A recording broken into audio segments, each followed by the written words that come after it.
a lot of things that look like a problem today are actually a stepping stone to successional regeneration tomorrow. Well, for example, let's take a weed. We've got a weed in the pasture, and it looks unsightly, but it makes a great big taproot that makes a big core going out into the ground.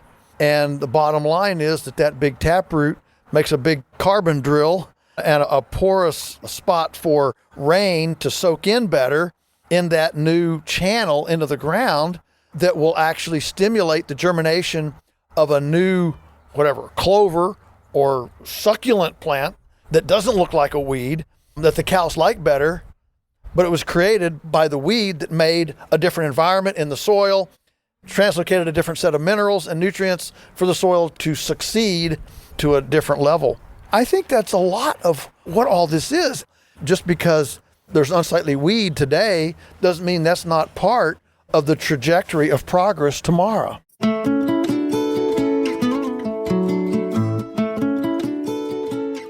From the Weston A. Price Foundation, welcome to the Wise Traditions podcast for wise traditions in food, farming, and the healing arts. We are your source for scientific knowledge and traditional wisdom to help you achieve optimal health.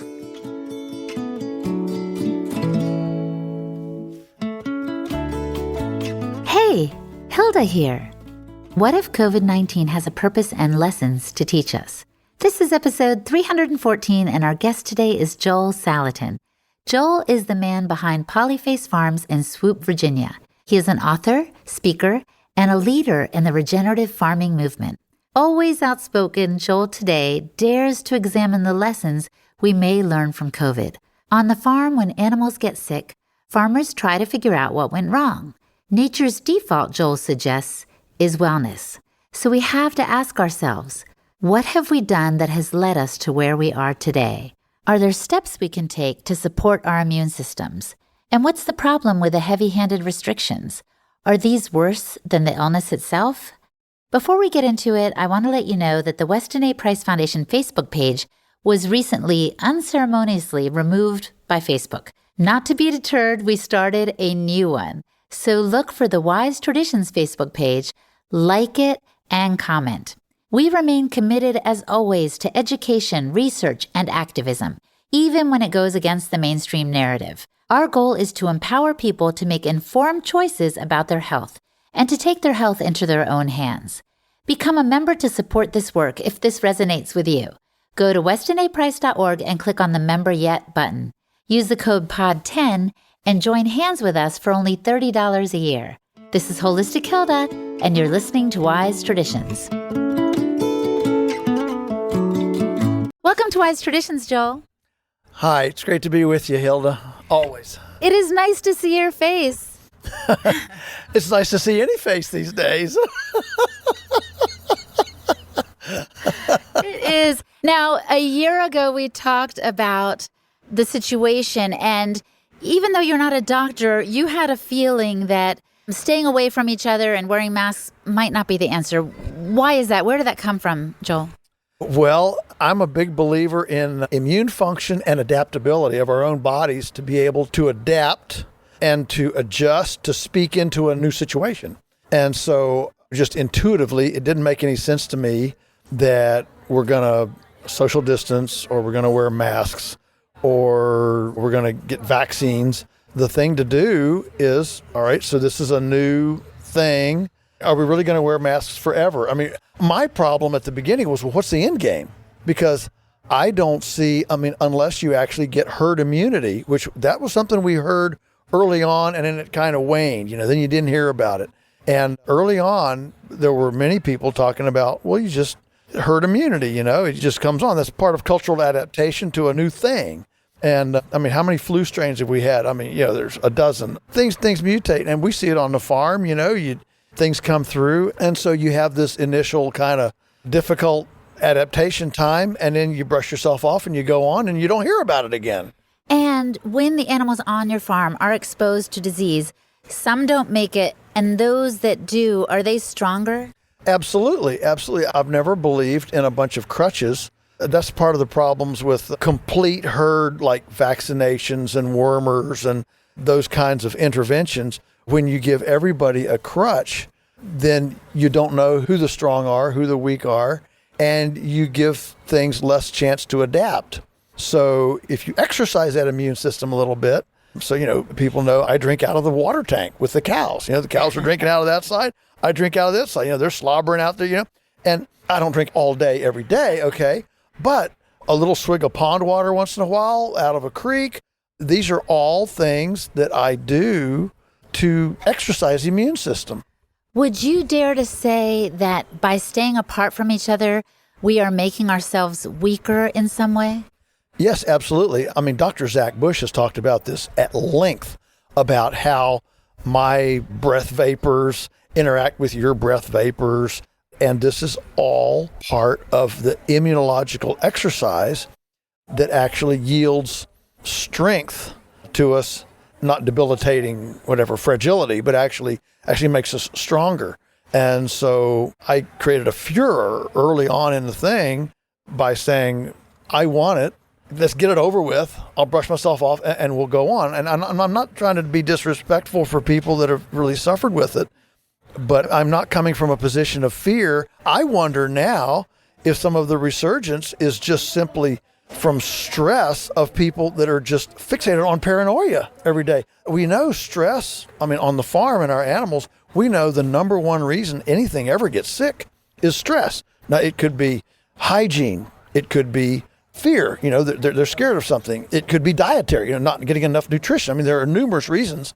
Stress is a big umbrella word, but goodness, among people, since we have such a huge brain compared to the size of a brain in an animal of the rest of the animal, it's reasonable to think that our thoughts, our brains actually have a bigger influence on our stress level than animals' brains, okay? Thinking capacity, all right? And so we have this capacity to sit and think all day about fearful things and worrisome things. And when you do that, you get stressed. And then, of course, that depresses our immune system function and makes us more vulnerable. I saw a fellow here, we're at this amazing gathering that the foundation has put together. And I saw a fellow here with a shirt that says, "Fear is the virus." What do you think of that? Yeah, I think there's a lot of truth to that. It is. And the fact that we as a culture, we have completely abandoned the notion that we can germanely, without crutches, without cheating, without vaccines, without other things, we have abandoned the overall notion that we can actually affect our health, affect our immune system, that we can actually do something. I've thought if we put as much attention, imagine if the culture had taken the attention it put on masks, social distancing, and vaccines. Let's just take those three. Put as much attention and invested the amount of energy and money in truly building an immune system as it did in those three things, where would we be? We might be in a whole different place. A lot healthier place, I would guess. Well, yeah, Coca-Cola and Pepsi-Cola would be out of business. Mountain Dew would be out of business. There would be certain things, maybe McDonald's would be out of business. There would be things that would be out of business, but things that would be in business would be grass-based agriculture, local food systems, goodness, people cooking in their kitchens. They wouldn't be getting Hot Pockets and pre-processed everything. There would be a revival of domestic culinary arts as people learned how to take whole foods, raw foods, and prepare them. We would have larders, we would have dehydrators, jerky makers, all sorts of things. So yes, there would be a loss of a lot of things, that we wouldn't sell as many candy bars. A Hershey chocolate might have a bad year, but in general, there would be more than compensation for those losses in rejuvenated new things that are actually healing within the culture. I'm just thinking, if disease were to sweep through, let's say, your cattle, sometimes there is a time for interventions, though, isn't there? And is it maybe one reason we're responding to this virus so with a lot of death and suffering? I guess that's debatable, but is it in part because something radical needs to happen and we haven't done all the proactive stuff? Yeah, for sure. We certainly, anytime you've had as many animals as we've had on our farm and have on our farm, there are times when you have issues. But I can tell you, in my 60 years of farming, every single time that we've had a statistically critical problem, I'm not talking about a chick in 1,000 that dies. You're just going to have that. I'm talking about when you go out and you say, ooh, this flock doesn't look good. They're sick, and you pull out of 1,000, you pull out 20 in a day, and you pull out 20 more tomorrow, and you pull out 20. Now you're in trouble, okay? And I can tell you that every single time we've had about 6 of those episodes, all right? Every single time, it's been our fault. Every single time. It's been, we didn't give the right food, diet. We crowded them too much. We didn't give them a good habitat. They were too cold, too hot, there's something wrong with, and one time it was just, we bought a bad set of calves from a guy that, was vaccinating, corn feeding and all that stuff. And we didn't realize that they just wouldn't be able to make the transition to a more natural grass-based approach in these calves. And so a bunch of them went down, got sick. So I'm absolutely convinced that nature's default position is wellness if things are running well. Sickness is not nature's default position. Nature's default position is wellness. And if it's sick, then what did I do to break down the wellness trajectory? And I feel like that's not a question we're asking ourselves. We're looking for a solution outside of ourselves, just as we're looking and thinking it's something outside of ourselves that's threatening our health. Yes, that is exactly right. Just like the average farmer, when there's a sickness, his first question is, I must not have used the right vaccine or the right concoction, or what am I missing in my medicine cabinet? Whereas when we see something, our first question is, well, what did we do that allowed the immunological function to break down in this critter? And not a single person in our culture, at least that I know of, and certainly in leadership position, expert position at the Dr. Fauci level, nobody has asked, well, what could we have done, or what could we do to build up our immune system, or what is the commonality of immune? I mean, all we hear is comorbidities. Well, what created the comorbidities? I really don't understand why they're not talking about that, why they're not saying, like you said, hey, there's a week we're not going to drink sodas, or there's a week we're going to stay away from junk food. Literally, honestly, I want to ask you right now, why are they not putting an emphasis on things we can do to strengthen our health and strengthen our immune system? Because nobody wants to take responsibility that like it's something that I can do.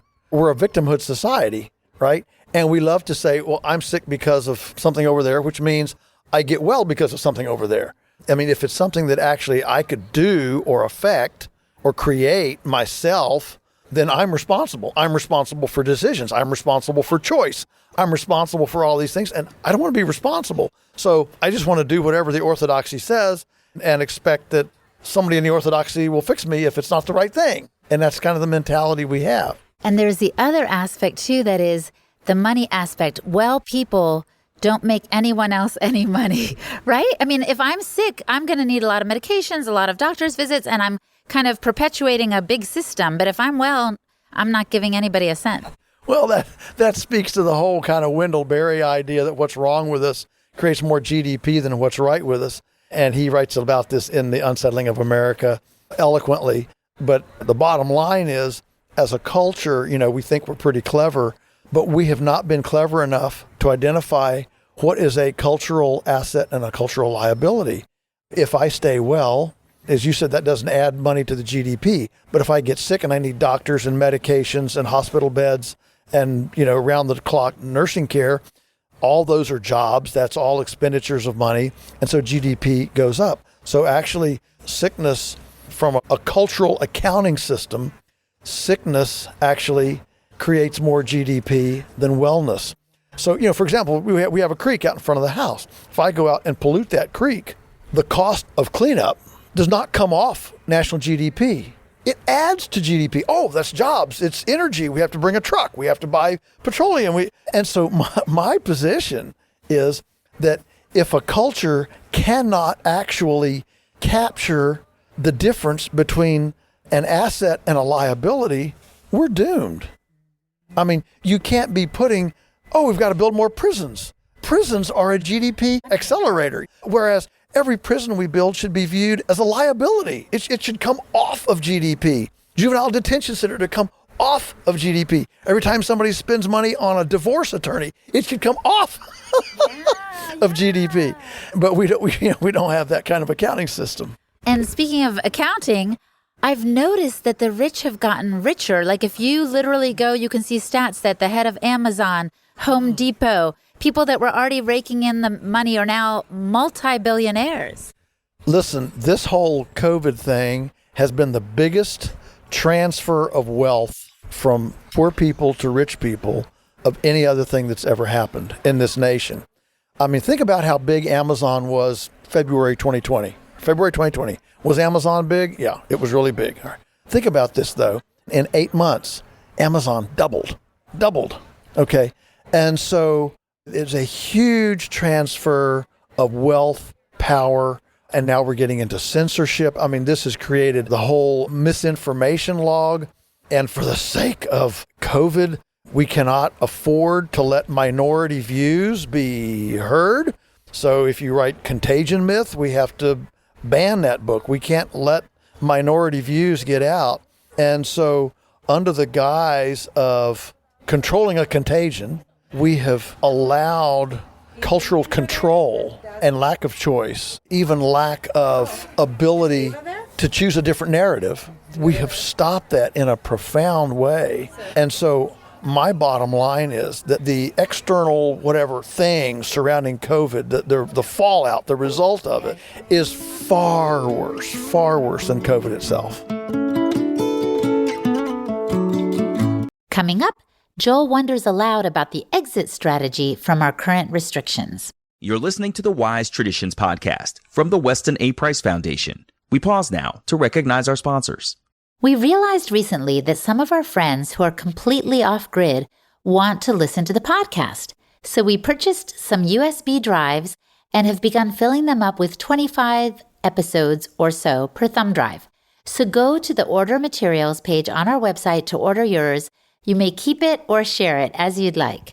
We're just trying to make these resources available to you and your friends in as many ways as possible. And join our email list to stay connected with us. Periodically, we send emails about events in your area and actions you can take that are specific to your state or region, for greater access to raw milk, for example, or for better laws related to medical freedom issues. Just click on the yellow button on our westonaprice.org homepage. And thanks. This is Holistic Hilda, and you're listening to Wise Traditions. In light of everything you've said, that there's this huge redistribution of wealth, socially we're afraid of each other, health-wise we're compromising our immune system by staying apart from each other and so forth and living in fear. What do you see coming down the pike? Well, I don't know what's going to come down the pike. One of the things I don't do is prophesy, but a couple of things that I would like to see is I would like to see a slow emergence. And in fact, the negative effects of the vaccine are gradually, they're filtering out.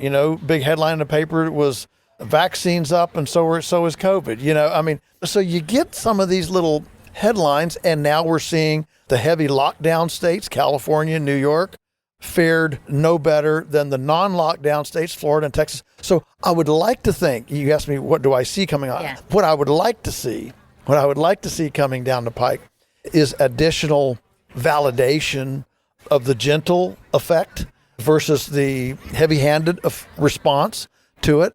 I would like to see kind of leaking into the press some of the side effects of the vaccine. So light bulbs start to go on in people's heads. I mean, we're hearing about the face rashes with children wearing masks all the time.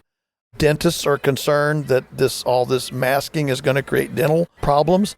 This is going to have a long tail. And the tail from 1985 to 1990, when pharmaceutical companies were freed up in 1985 from suits, to 1990 when we had our first food allergy discussions and things like that. 5 years is a long tail, and a lot of these things do have a long tail. And so I think that it's going to be interesting to see 5 years from now, are we going to start seeing some real serious issues, and will somebody somewhere in the mainstream media connect that back to a response? My biggest problem with the whole COVID thing right now is I just don't know what the exit strategy is. They've painted themselves into such a paranoid hole that I don't know what the exit strategy is. I mean, at what case level do we say, okay, everybody, you can take your masks off? At what case level do we say you can fly in an airplane without a mask? I just don't know what those are. You don't know, and I don't think they know. Yeah, and that's even scarier. I mean, you would think if they had a policy, they would say, all right, when this benchmark happens, we're going to do this. When this benchmark happens, we're going to stop doing this. You would think there would be some specific benchmarks, kind of like the red, yellow, and green fire danger in California, and they've got the little dial. Well, somebody's measuring humidity, wind speed, biomass. Somebody's measuring that, and they're putting it on the dial, okay? But nobody's doing that with this. I don't see an exit strategy, and it's just sad. Well, and you said something earlier about gentle versus heavy-handed. And maybe the problem with the heavy-handed is we don't always see the consequences right away until down the pike. And so you just put it in there thinking, okay, we're going to eradicate all these weeds, when actually those weeds were what we're feeding the birds. And then, you're missing something. So I know you know about the gentle approach because that's what you use on your farm, right? You've talked about it being kind of a beautiful choreography between nature and man. Right, yeah. So a lot of things that look like a problem today are actually a stepping stone to successional regeneration tomorrow. Well, for example, let's take a weed. We've got a weed in the pasture, and it looks unsightly, but it makes a great big taproot that makes a big core going out into the ground. And the bottom line is that big taproot makes a big carbon drill and a porous spot for rain to soak in better in that new channel into the ground that will actually stimulate the germination of a new, clover or succulent plant that doesn't look like a weed, that the cows like better, but it was created by the weed that made a different environment in the soil, translocated a different set of minerals and nutrients for the soil to succeed to a different level. We see it, for example, with the pigs. The pigs go out and they tear up a place. Well, they tear up a place, it looks kind of rotten here for a couple of days, and then suddenly you see brand new plants germinate from the seed bank that was there that was maybe 500 years old, but those seeds never germinated because there was never enough disturbance or exercise to get them to germinate. And so we bring the pigs in, the pigs then stir things up, they exercise the soil a little bit, and suddenly these seeds say, oh, we've been sitting here waiting 500 years for this disturbance so that we could germinate. And I think that's a lot of what all this is, and why, I've gone on record saying COVID is not a government thing. It's not a government problem. It's not anything. People will find their information. Different groups will publish their different findings and groups, and there will be some people that don't want to ride a plane. There will be some people that don't want to go to a conference. There will be some people that don't want to go to Disney World. There will be some resort centers that say, we're not going to even have a conference, okay? And there will be others that say, no, we're going to go ahead and so what I'm saying is society adapts to information just like the seeds that are in the soil adapt to a new environment in the soil. And just because there's unsightly weed today doesn't mean that's not part of the trajectory of progress tomorrow. It reminds me of when COVID happened in 2020. Some people said it did give us 2020 vision. And all I can hope is that people will actually see what you're saying, that maybe what we think is a problem today is actually part of what we need to get to the next level for our health as humanity. Well, yeah, and for sure, a couple of the things that 2020 gave us is literally a tsunami of homesteaders, urban exodus, work at home, a new interest in home culinary arts. I mean, what was for 5 months, the most watched YouTube video for 5 months was how to make sourdough. That's a good thing. Yep. Yeah, that's a really good thing. There's a lot of positive things, I think, coming out of this, not the least of which is the ability for people to telecommute, stay at home, shut down the car, turn off the keys. I mean, that could do more than electric cars in reducing, gas use. And the empty store shelves brought people face to face with the fragility of the industrial food system. And they're serious about know your farmer, know your food, security, the food chain, the custody chain, how fragile is it? And then we got the tank liner lodged in the Suez Canal, and that threatened an 8 to 10 month tail. And so here we are at this stage of the game with a brand new awareness that, maybe this industrial, long custody, global system isn't quite as resilient as we thought. And there are a lot of people thinking that for the first time. That's really good. Time to go local because our lives may depend on it and our livelihood. So I want to close with a question I often pose at the end, Joel. If the listener could do one thing to improve their health, what would you recommend that they do? One thing, probably it would be to write down all the people that you don't like and forgive them. All the things that you are in turmoil about and angry about internally. And, Stephen Covey writes about this in 7 Habits of Highly Effective People, how we fixate on things that are beyond our control instead of fixating on things that are within our control.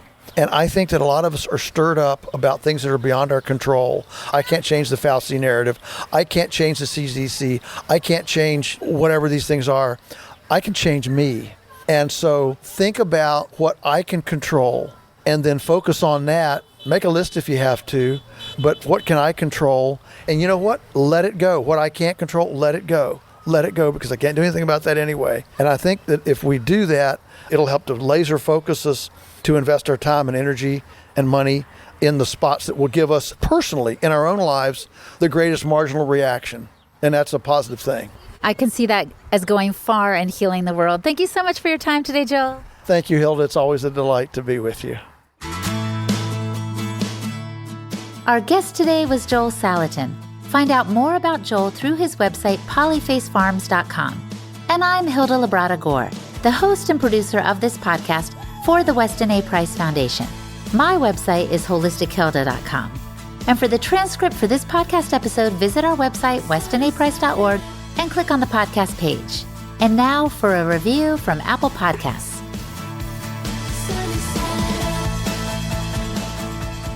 Holy Smokes by a much healthier Cody. He says, I cannot stress enough how much this podcast changed my life. I have always been healthier, but never vegan or crazy like that, but have taken my health journey to a whole new level. Lastly, I would love to know what Hilda says at the end of the podcast in a different language. Cody, thank you for this review. It really means a lot.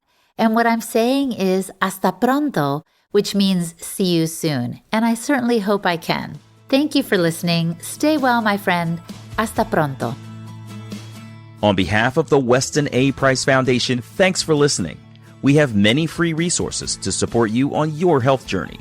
Visit westonaprice.org to find podcasts, articles, videos, and more. You can also find a local chapter near you for help in finding sources of great food. We invite you to support the Foundation's mission of education, research, and activism by becoming a member. Thanks again, and take care. Wise Traditions is a project of the Weston A. Price Foundation for wise traditions in food, farming, and the healing arts. The content on this podcast is provided for informational purposes only and is not intended to substitute for the advice provided by your doctor or other healthcare professional. It is not intended to be, nor does it constitute healthcare or medical advice.